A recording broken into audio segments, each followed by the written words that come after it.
Jen. So I'm heading out to a place way out in the country to meet a couple of hot rodders, a couple of old dudes, Bob and Dennis. They build, pretty much they build a lot of old cars and trucks, and they've got a T-Bird I'm going to look at, because we have something in common. T-Bird!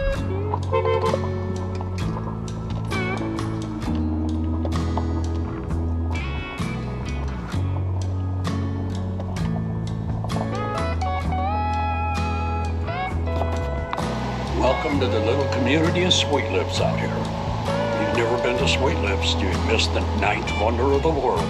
It's a wonder it's here. It was going to be a rat rod, and it got out of control.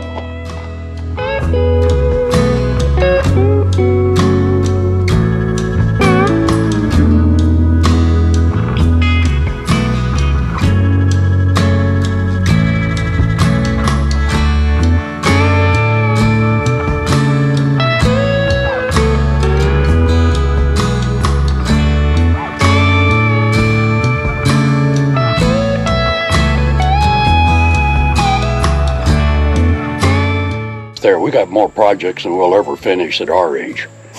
But